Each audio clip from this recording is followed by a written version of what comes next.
السلام عليكم ورحمة الله وبركاته. النهارده يا شباب بنحل إن شاء الله إكزام 5 في الفاينل ريفيجن جريد 8. بيقول لي في أسئلة المالتيبل تشويس نمبر 1 if x is positive مين؟ الإكس هو البوزيتيف مين؟ يعني معنى كده إن إحنا كونتينيوس بروبوشن. طب هو الرول بتاع المين عبارة عن إيه؟ الرول بتاع المين اللي هو الإكس ده بيكون ايكوال بوزيتيف اور نيجاتيف سكوير روت، بس الراجل قال لي بوزيتيف مين، يبقى بوزيتيف اور نيجاتيف دي مش عايزها. بوزيتيف اور نيجاتيف سكوير روت لمين؟ لل 54 ملتبلاي 24. 54 ملتبلاي 24 نحسبها عادي جدا. ديت هتكون 9 في 6 يبقى تطلع تقريبا، نحسبها احسن بالكالكوليتر عشان ما نتلخبطش. 54 multiply 24 equal 36.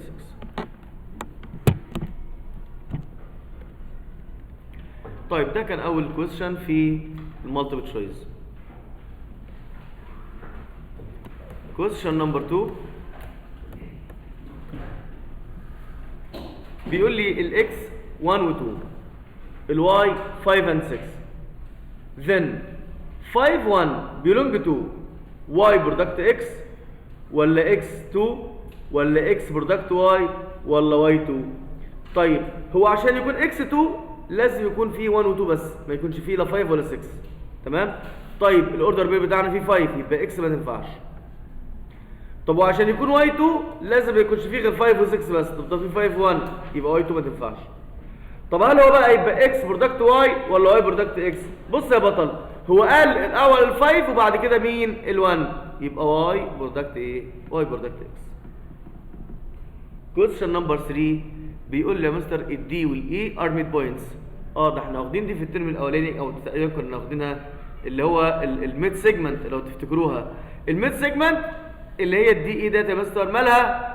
ايكوال هاف الثيرد سايد، يعني الدي اي ديت ايكوال هاف ثيرد سايد. طيب يعني معنى كده ان احنا عايزين نجيب الدي اي الاول وبعد كده نعمل فيها ايه؟ ملتبلاي ايه؟ ايوه ملتبلاي 2. طيب نجيب الدي اي، الدي بكام يا شباب؟ نيجاتيف 1 ونيجاتيف 2 والاي 2 و 3. الرول بتقول ايه؟ روت حلو كده، براكت بلس براكت سكوير سكوير ماينس ماينس، وهنا نكتب الاكسات اللي هي نيجاتيف 1 و 2، وهنا نكتب الواي اللي هي نيجاتيف 2 و 3. نحسب الكلام ده، نيجاتيف 1 ماينس 2 ب 3 سكوير ب 9، ونيجاتيف 2 ماينس 3 يعني نيجاتيف 5 سكوير ب 25، 9 بلس 25 34، يبقى الكلام ده بروت 34. نختار على طول روت 34. استنى يا عم الحاج، احنا مش عايزين الدي اي، امال انت عايز مين؟ عايز الاي سي. الاي سي زي ما اتفقنا من شويه ان هي دبل مين؟ دبل الدي اي، يبقى 2 روت 34 دي الاجابه الصحيحه. هنا دلوقتي عايز الرينج. الرينج هو الايمج بتاع مين؟ بتاع الاكس، يعني اللي راح له اسهم يا مازن اللي هو ال4 وال5. طب ال6 ما راح لهاش يبقى 4 و5 بس، يبقى نختار لتر سي 4 and 5. Which of the following is secondary source for data collection؟ تمام. مين في دولت من السكندري ريسورس؟ البيرسونال انترفيو لا ده من برايمري، يعني لما اعمل انترفيو مع كل واحد لوحده كده ده من ايه؟ من الحاجات البدائيه. طب الكويشنيرز اللي هي الاسئله طبعا برضو حاجات بدائيه. اوبزرفيشن اند ميجرمنت يعني بقيس وبلاحظ، القياس والملاحظه طبعا لا. لكن امبلوي داتابيز اللي هي قاعده البيانات بتاعه الموظفين ديت من المصادر الثانويه او السكندري سورس فور داتا كولكشن. تمام. طيب solution set of inequality 2x minus 3 smaller than or equal 5x plus 9. هنعمل ايه؟ هنعمل على طول يا مستر سيبريت فاريبل، يعني نجيب الاكسات مع بعض والنمبرز مع بعض، فهتكون 2x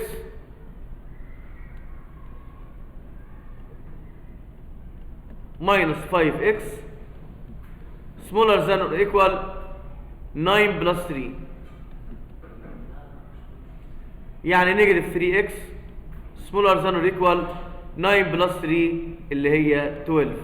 نعمل divided نيجاتيف 3 هنا وديفايدد نيجاتيف 3 هنا، بس خلي بالك. ايوه برافو يا علي. يبقى الاكس هتكون جريتر ذان اور ايكوال 12 ديفايد نيجاتيف 3 اللي هي نيجاتيف 4. طب الاكس بتاعتي دلوقتي جريتر ذان اور ايكوال نيجاتيف 4، يبقى معاك من اول نيجاتيف 4 لغايه الانفينيتي. طيب الفور اللي هي اوبن دي ما تنفعش طبعا، تمام، لان انا معايا من نيجاتيف 4 لغايه الايه الانفينيتي، والايه والنيجاتيف 4 كلوزد عشان هي جريتر ذان اور ايكوال. هنا عايز السلوب. السلوب بيجي ازاي؟ فراكشن داش، ماينس فوق ماينس تحت، الواي فوق والاكس تحت. الواي اللي هي 7 3، الاكس اللي هي 5 ونيجاتيف 2. 7 ماينس 3 ايكوال 4، 5 ماينس 2 اللي هي 7، نختار 4 اوفر 7. رايت سيركولار سلندر، البيس ديامتر بتاعنا 10، الديامتر ب 10 والهايت 15. ديامتر ب 10 يعني الراديوس يا مستر بكام؟ ب 5. طيب عايزين الفوليوم. الرول بتاعت الفوليوم باي ار سكوير اتش، باي ار سكوير اتش. طيب الار سكوير بكام؟ يعني 25، يبقى 25 ملتبلاي 15، 25 ملتبلاي 15، 25 ملتبلاي 15 اللي هي ب 375 باي. بيقول لي هنا A over B equal C over D equal 2 over 3. Then A plus C over B plus D equal what؟ برضو يا مستر 2 over 3.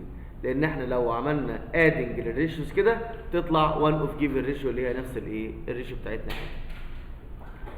ندخل في السي بروبلم.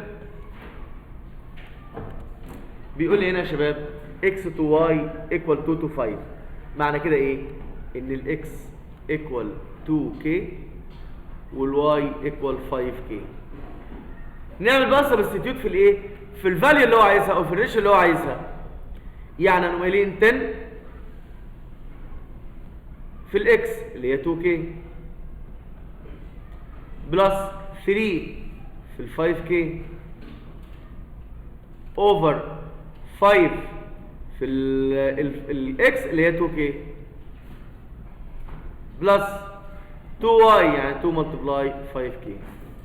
نحسب الكلام الجميل ده هيبقى ايكوال 10 ملتبلاي 2 20k 15k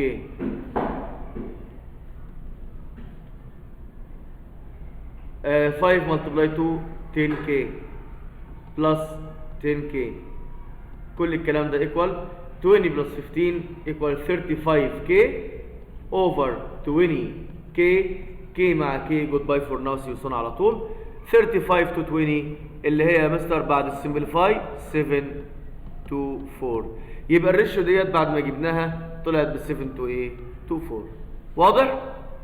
ايوه يا يوسف. ليه ما عملناش 7 اوفر 4؟ عادي 7 اوفر 4 هي نفسها 7 to 4 مفيش مشكله خالص. بس هو كان هنا جايبها لي في الايه؟ في الكويشن 2. عايز تكتبها 7 to 4 اكتبها 7 اوفر 4 اللي تنصح. يا احمد؟ هو الكي ده يكتب فين؟ ايه؟ الكي ماله؟ انا مش فاهمها. ده كونستانت. يعني احنا بنقول دلوقتي الاكس ب 2 والواي ب 5، ما ينفعش نقول الاكس ب 2 ولا ينفع نقول ان الواي ب 5. تمام؟ الاكس ايكوال 2 بس ملتبلاي ايه؟ ملتبلاي كونستانت ريشيو. تمام؟ ندخل على كويشن نمبر 2 في الاساي. طيب في الشكل اللي قدام سيادتك ده انا عندي هنا باراليل. بمجرد ان انا لقيت ان عندي باراليل فاكيد حرف الزد جه في دماغي يا مستر على طول اهو 30، يبقى دي 30 هي كمان. طب 58 يبقى دي بالمره كمان 58. طب انا لسه على فكره ما اعرفش المساله عايزه ايه. طب 30 و58 يبقوا كام؟ يبقوا 88. 88 اقدر اجيب الانجل الاخيره تطلع ب 92 مش كده برضو؟ 92. تمام كده جبنا كل الانجلز اللي عندنا. طيب تعالوا بقى يا شباب نشوف الراجل عايز ايه. بيقول لي بروف ذات ان السايد اللي اسمه اي بي اللي هو ده ماله يا مستر جريتر ذان اي سي اللي هو ده. عايزين نقول ان ده قد ده اكبر من ده. طب ما يا مستر من غير حتى ما نجيب ال 92 ال 92 اصلا طلع ملهاش لازمه اصلا ان انا اجيبها حتى كمان. طيب يعني يا مستر ديت 30 ودي 58 فاكيد السايد الاوبزيت لل 58 هيكون جريتر ذان من السايد الاوبزيت ال 30. تمام. طيب نكتب بقى الكلام ده ازاي؟ نقول since ان اي دي parallel البي سي therefore measure angle E A B equal measure angle B equal 30 degree. ولو انت واد شطور قوي تكتب لي بين قوسين كده alternate ان دولت alternate angle. طيب وهنلاقي كمان ان measure angle DAC equal measure angle C equal 58 degree وبرضه alternate. اوكي هنقول sense بقى ان measure angle C greater than measure angle B يعني ام 58 اكبر من اللي ب 30 على طول يا مستر الاي بي هيكون greater than الاي سي.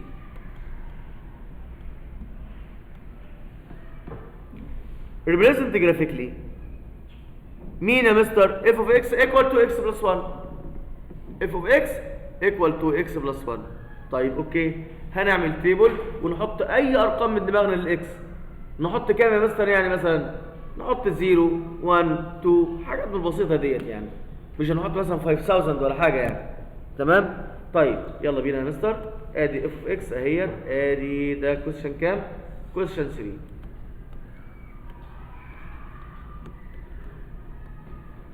نعمل التيبل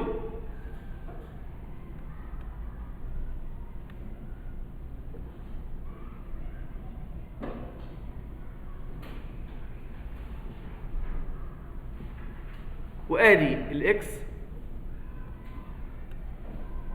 وادي الواي او الاف اكس ونحط ارقام بسيطه من عندنا 0 1 2.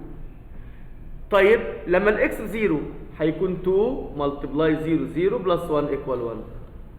طب لما الاكس ب 1 2 ملتبلاي 1 2 2 بلس 1 ايكوال ايه 3 وهنا 2 ملتبلاي 2 4 4 1 5. بعد كده نعمل الجراف بتاعنا اهوت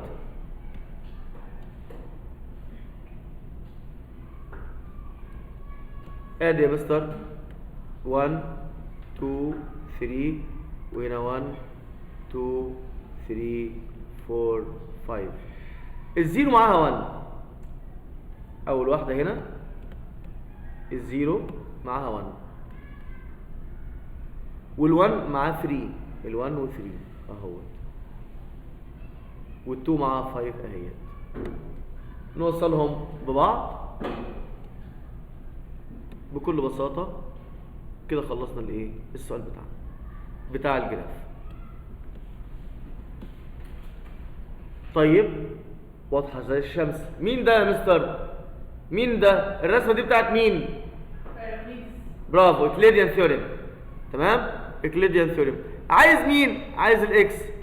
الاكس هتكون عباره عن ايه يا شباب الاكس هتكون عباره عن جي ام اكس باور 2 طبعا جي ام ملتبلاي ام كي يعني اكس باور 2 هتكون ب 4 ملتبلاي 9 يعني اكس بس تطلع ب 6 اكس ايكوال 6 سم.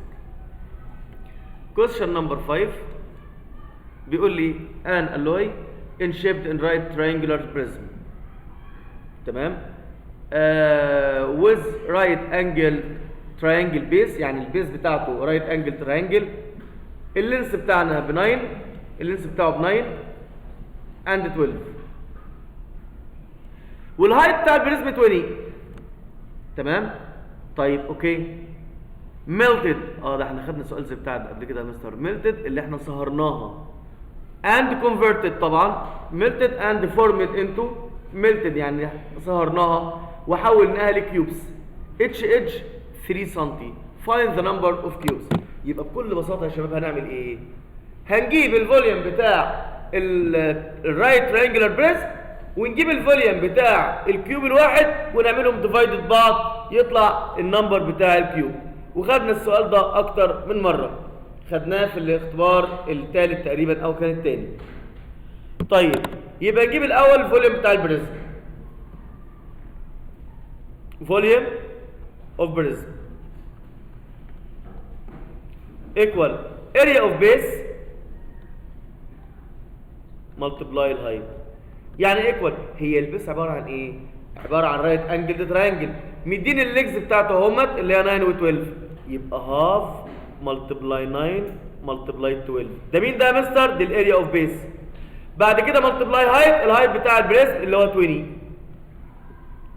يبقى ايكوال الكلام الحلو ده كله هيكون عباره عن 1080 1080 عشان 9 ملتبلاي 12 ب 108 9 ملتبلاي 12 ب 108 وهاف 2010 يبقى 108 ملتبلاي 10 ايكوال 1080. بعد كده نجيب فوليوم بتاع كل كيوب بقى. الكيوب الايدج لينس بتاعه 3 يبقى فوليوم اوف كيوب ايكوال سايد لينس باور 3 يعني ايكوال 3 باور 3 اللي هي ب 27. تمام؟ يبقى النمبر اوف كيوبس هيبقى ايكوال 1080 ديفايد 27 اللي هي ايكوال نحسبها يلا يا شباب 1080 ديفايد 27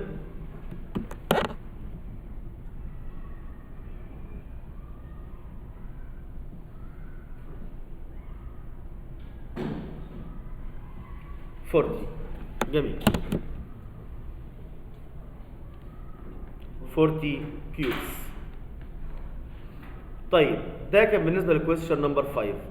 كويستشن نمبر 6 بيقول لي ال A و B و C و D مالهم continued proportion. prove that ان C باور 2 minus D باور 2 over A minus C equal BD over A. طب يلا يا مستر نجيب الايه السؤال ده كده. ده كويستشن نمبر كام يا شباب؟ 6. قربنا نخلص اهو. C سكوير minus D سكوير ده الليفت هاند سايد over A minus C equal B D over A. يلا بينا. هو الراجل قال لي ان ال A over ال B equal B over C equal C over D لانه continued equal K. يعني معنى الكلام ده يا مستر ان السي يا شباب equal دي كي. طب والبي دي كي باور 2. طيب والاي دي كي باور 3. تمام؟ يلا نقعد في الليفت هاند سايد. ليفت هاند سايد ايكوال سي باور 2 يعني دي باور 2 كي باور 2 ماينس دي باور 2. ننزل تحت A اللي هي دي كي باور 3 ماينس سي اللي هي بدي كي. ناخد كومن فاكتور من فوق دي سكوير هيكون باقي لي كي باور 2 ماينس 1. ننزل تحت ناخد كومن فاكتور دي كي هيكون باقي لي كي سكوير ماينس 1. ده الموضوع شكله سهل قوي يا مستر اهوت. كي سكوير ماينس 1 راحت مع كي سكوير ماينس 1. الباور 2 بتاع الدي ده راح مع الدي اللي تحت. اصبح الفاليو بتاع الكلام ده كله يا مستر عباره عن فوق ما عادش حاجه خالص غير الدي اوفر كي. نروح بقى للرايت هاند سايد.